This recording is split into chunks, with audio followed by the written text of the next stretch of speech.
تاریخ کے صفحات میں کچھ نام ایسے ہیں جو صدیوں گزرنے کے باوجود زندہ رہتے ہیں۔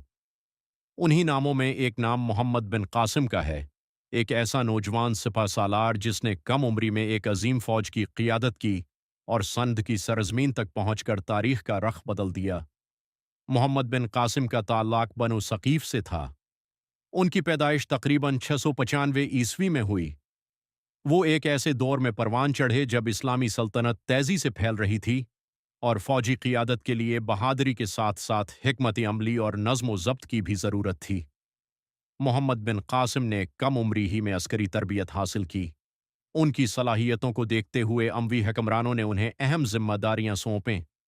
اس وقت سندھ میں راجہ داہر کی حکومت تھی۔ سندھ کی طرف مسلمانوں کی پیش قدمی کے پس منظر میں کئی سیاسی اور تجارتی عوامل موجود تھے۔ عرب تاجروں کے ساتھ ہونے والے واقعات اور سمندری راستوں کی حفاظت بھی اس مہم کی اہم وجوہات میں شامل تھی۔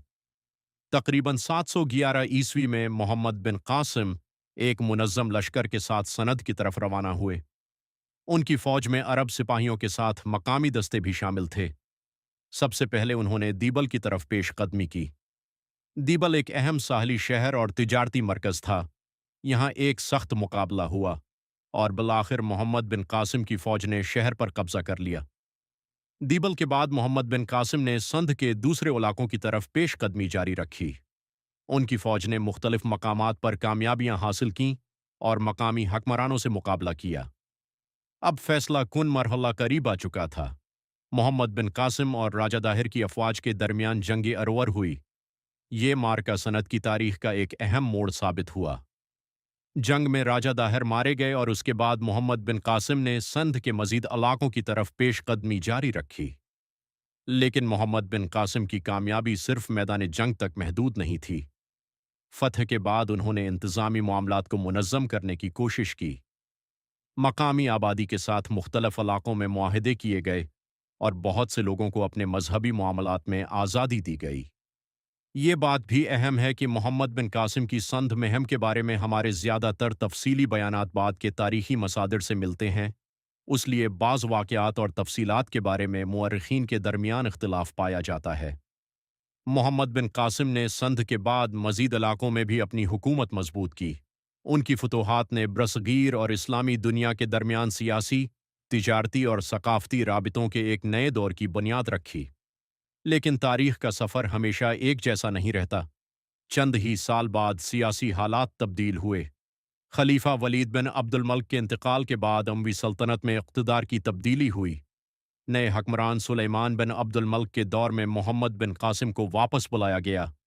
محمد بن قاسم کو عراق واپس لے جایا گیا۔ ان کی زندگی کا آخری دور انتہائی مشکل حالات میں گزرا اور تقریباً 715 یا 717 عیسوی کے درمیان ان کا انتقال ہوا۔ ان کی وفات کی تفصیلات کے بارے میں تاریخی روایات مختلف ہیں۔ محمد بن قاسم کی زندگی مختصر تھی، لیکن ان کا تاریخی اثر بہت گہرا تھا۔ ایک نوجوان سپہ سالار نے ہزاروں میل دور ایک مشکل مہم کی قیادت کی، سند میں ایک نئی سیاسی طاقت قائم کی اور برصغیر کی تاریخ میں اپنا نام ہمیشہ کے لیے درج کروا دیا۔ آج بھی محمد بن قاسم کا نام ہمیں یہ یاد دلاتا ہے کہ تاریخ صرف عمر نہیں دیکھتی، بلکہ کردار، قیادت، حوصلے اور فیصلوں کو یاد رکھتی ہے۔ یہ تھی محمد بن قاسم کی داستان، ایک نوجوان سپہ سالار کی داستان جس نے سندھ کی سرزمین پر قدم رکھا اور تاریخ کے ایک نئے باب کا آغاز کیا۔